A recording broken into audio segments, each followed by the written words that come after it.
अब देखो यार, मुझे लगता है कि मॉन्स्टरवर्स के कट्टर फैन ने अभी तक Godzilla into Kong the new empire देख लिया होगा, और अगर आपने अभी तक नहीं देखा है तो यार क्या कर रहे हो, जाकर देखो ना। इस तरह का सिनेमा, इस तरह का लार्जर देन लाइफ व्यू हमें बार बार बड़े पर्दे पर 3D वाले चश्मे के साथ देखने को कहाँ मिलता है। इस वीडियो में हम टॉप 10 मॉन्स्टर्स के बारे में बात करेंगे जो हमें अभी recently Godzilla into Kong the new empire में दिख चुके हैं। सबसे पहले नंबर की मॉन्स्टर है मोथरा, जिसे the queen of the monster भी बोला जाता है, और जैसी इसकी पावर है दैट इज इमोर्टैलिटी। इसी पावर की वजह से जिस तरह से वो पिछली movie Godzilla the Kings of the monster में गॉडजिला को उसके सबसे ताकतवर form that is burning Godzilla में ट्रांसफॉर्म करने की वजह से अपने आप को सैक्रिफाइस की थी, उसके बाद वो वापस हमें इस मूवी में देखने को मिल रही है, जिसे जिया, जो स्कल आइलैंड की एल्विस ट्राइब की आखिरी मेंबर है, वो मोथरा को अवैक करने का काम करती है, जिसे मूवी में सबसे इम्पोर्टेंट पॉइंट माना जाता है। मोथरा अपनी इनक्रेडिबल इंटेलिजेंस, अपनी करुणा और अपने ट्राइब्स एल्वी के प्रति अपने पावर्स का यूज करके हॉलो अर्थ और सरफेस वर्ल्ड के क्रिएचर के बीच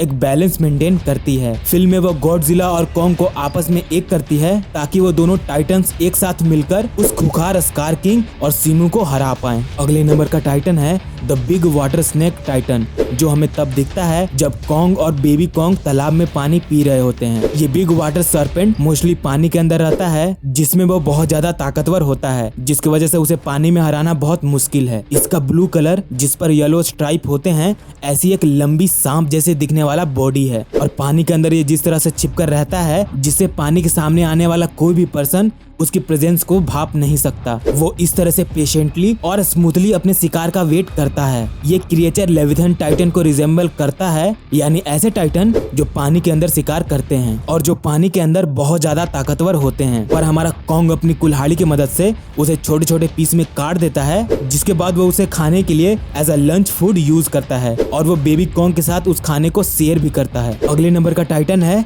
टिएमथ। ये एक इक्वेटिक और सरपेंट टाइटन है जो डीप सी के अंदर रहता है। ये एक जायंट सांप जैसा दिखने वाला टाइटन है जो लगभग 847 फीट का होता है। इसके गर्दन पर गहरे हरे और बैंगनी रंग का पंख होता है, और इसके चेहरे पर कई टेंटिकल्स निकले होते हैं, जिसे वह लड़ाई के टाइम अपने ओपोनेंट को डराने के लिए यूज करता है। टिएमथ को गार्डियंस ऑफ ग्रेट पावर के रूप में जाना जाता है, जो अपने पास बहुत सारी एनर्जीज को स्टोर करके रखता है। मूवी में गॉडजिला को उस टाइम पर शिमू और स्कार किंग से लड़ने के लिए बहुत सारी एनर्जीज की जरूरत होती है। उन एनर्जीज को पाने के लिए और अपने आप को इवॉल्व गॉडजिला में ट्रांसफॉर्म करने के लिए वो टिएमथ से 1v1 करता है, जिसमें वो बहुत आसानी से टिएमथ को निपटा देता है। हालांकि कॉमिक्स में टिएमथ बहुत ज्यादा ताकतवर है, पर मॉन्स्टरवर्स में Godzilla Kings of the monster के साथ साथ एक अल्फा टाइटन भी है, और वो अभी इस टाइम पर अपने पावर के इस पीक पर है, जहां उसे हराने के लिए ऐसे 100 टिएमथ की जरूरत होगी। अगले नंबर का टाइटन है द आइस टाइटन सीमू, और जैसा कि इसके नाम का दहशत था कि ये मॉन्स्टरवर्स में अभी तक दिखे सारे मॉन्स्टर्स में से सबसे ज्यादा ताकतवर है, तो फिल्म में हमें इसके आतंक को देखने को मिला। ये अपने फ्रोस्ट बाइट ब्लास्ट से कॉन्ग के हाथ को डैमेज कर देता है, और फिल्म में जब स्कार किंग पहली बार सरफेस वर्ल्ड पर आता है तो उसे सन की तेज रोशनी की वजह से इरिटेशन होती है, और जैसा कि हमें पता है कि उसके पास रखे एक शार्प स्केल से वो शिमू को कंट्रोल करता है, जिससे वो शिमू को टास्क देता है कि वहाँ का मौसम चेंज कर दे। शिमू अपने आइस ब्लास्ट से पूरे रियो सिटी का मौसम चेंज कर देता है, और पृथ्वी पर जब पहली बार आइस एज आया था उसका रीजन भी इसी द आइस टाइटन शिमू को माना जाता है। हालांकि शिमू जितना ऊपर से खुखार और खतरनाक दिखता है, वो अंदर से ही बहुत सॉफ्ट है। उसकी बिहेवियर एक पालतू जानवर जैसी है, जिसे वो चाहती है कि लोग उसे अच्छे से ट्रीट करें, और फिल्म के लास्ट में हमें दिखाया जाता है कि वो कॉन्ग की सबसे अच्छी फ्रेंड बन गई है, जो फिल्म की सबसे अच्छी मोमेंट थी। अगला टाइटन है स्कार किंग। मूवी देखने से पहले हम इसके बारे में अलग अलग राय दे रहे थे, पर मूवी में इस कैरेक्टर को देखने के बाद हमें ये पता चलता है ये कितना क्रूअल और एग्रेसिव टाइटन है। ये कॉन्ग के बिरादरी के लोगों को स्लेवरी करवाता है और उन्हें बंदी बनाकर रखता है। वो हॉलो अर्थ के साथ साथ सरफेस पर पूरी अर्थ रियल्म पर राज करना चाहता है। वो एक लाल कलर का बहुत बड़ा ओरंगुटान है, जो अपने साथ एक बहुत बड़े स्नेक टाइटन की हड्डी से बनी वेपन को साथ में रखता है, जिससे वो अपने ग्रेटेस्ट एसेट सीमू को कंट्रोल करता है। हाउएवर मूवी के लास्ट में वो सीमू के द्वारा मारा जाता है, जो कि मूवी में one of the best moment था।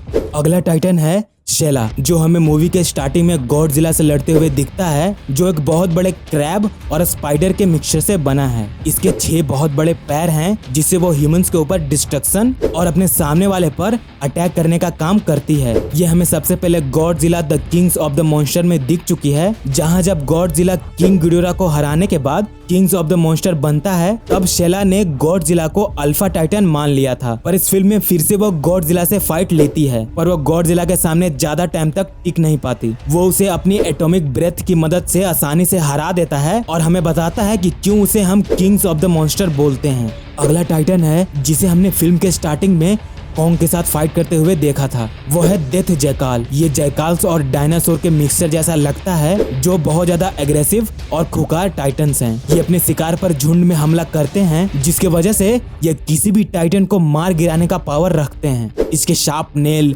शार्प टीथ और बड़े साइज की वजह से ये हमेशा फाइट करने के लिए रेडी रहते हैं। वो अपने एग्रेसिव बिहेवियर की वजह से एक बार अगर किसी टाइटन पर नजर रखते हैं तो उसे अपने क्लेन की हेल्प से किसी भी तरह से लड़ सकते हैं, फिर चाहे वो गॉडजिला हो या उससे भी बड़ा कोई टाइटन।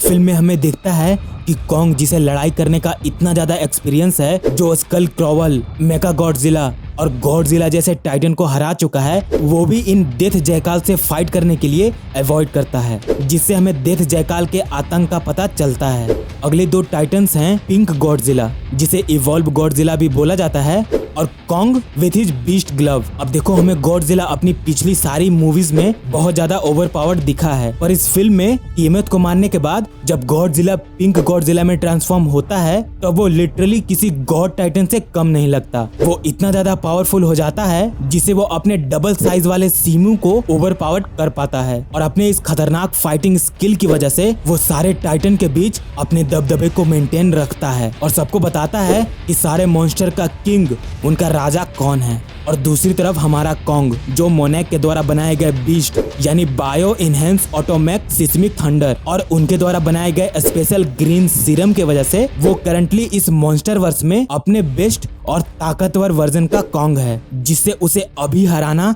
बहुत मुश्किल है। और जैसा कि हमें पता है कि वो फाइट के टाइम अपने सराउंडिंग और गैजेट्स का यूज अच्छे से करता है, जिससे हमें उसकी समझदारी का भी पता चलता है। वो स्कार किंग को हराकर अपने ओजी नेम किंग कॉन्ग को रिटेन करता है, और वो अपने पास सच में एक किंग वाला बिहेवियर रखता है। उसके अंदर दया है, समझदारी है, अपने लोगों का दर्द समझता है, उनके लिए किसी से भी फाइट ले सकता है। ये सारी चीजें हमें मूवी में देखने को मिली थी। अगर आपने मूवी देख लिया है तो आप मेरी बातों को रिलेट कर रहे होंगे। इस तरह से हमने Godzilla into Kong the new empire में दिखे सारे टाइटन्स को डिस्कस किया, और अगर मैंने किसी टाइटन को मिस कर दिया है तो उसके बारे में आप कमेंट सेक्शन में बता सकते हैं। बाकी वीडियो आपको कैसी लगी आप लाइक और डिसलाइक करके बता सकते हैं, और अगर वीडियो अच्छी लग गई तो सब्सक्राइब भी कर दीजिए, और ज्यादा अच्छी लग गई तो दोस्तों के साथ शेयर भी कर दीजिए, और कमेंट सेक्शन में मेरे लिए कुछ सजेस्ट भी कर सकते हैं।